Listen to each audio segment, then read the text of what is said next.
Լույս արևելքում միսիոներական միությունը ներկայացնում է Չարլզ Սպերջեն Նախանձավոր եղիր հայտնություն 3:19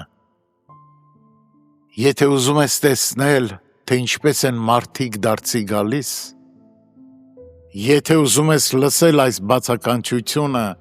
աշխարհի թագավորությունները մեր Տիրոջը եղան, հայտնություն 11:15 Եթե ուզում ես պսակներ դնել փրկչի գլխին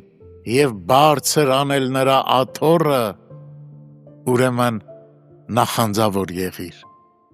որովհետև Աստծո սահմանած կարգի համաձայն ամբարիշտների ապաշխարությունն անմիջականորեն կապված է եկեղեցու նախանձավորության հետ։ Բոլոր շնորհքներն էլ իրենց նպատակն ունեն, բայց այս մեկը առանձնահատուկ դեր է խաղում։ Խոհեմությունը, գիտությունը, համբերությունն ու համարձակությունը բոլորն էլ իրենց ուրույն տեղն ունեն, սակայն նախանձավորությունն է գլխավորում շքերթը, ոչ քո գիտելիքները, թեև դրանք օգտակար են, ոչ էլ քո տաղանդը, թեև այն չի կարելի անտեսել, այլ քո նախանձավորությունն է, որ մեծ սխրանքներ կգործի։ Նախանձավորությունը Սուրբ Հոգու պտուղ է։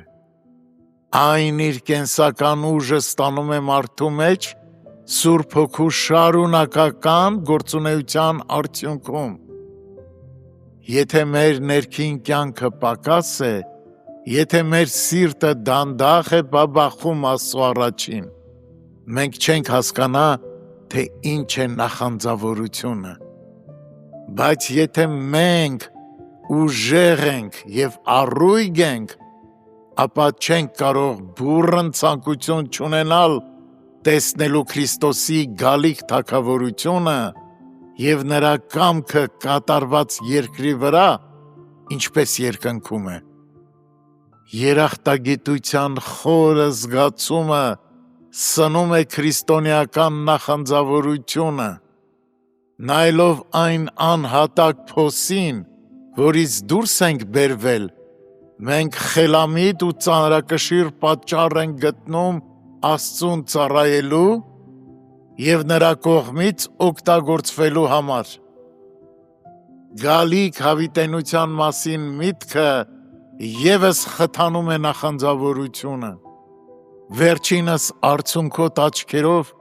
նայում է դժոխքի բոցերին և չի կարողանում քուն մտնել, հետո հուզված հայացքը դարձնում է դեպի վեր, դեպի երկնային փառքը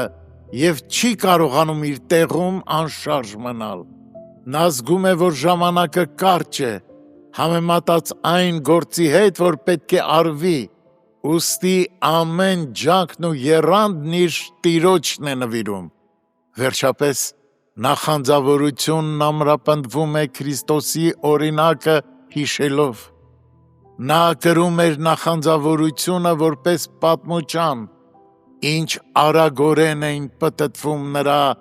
պարտավորությունների կարգի անիվները։ Նրա մոտ որևէ հապաղում չկար։ Եկեք ապացուցենք, որ մենք նրա աշակերտներն ենք, դրսևորելով միևնույն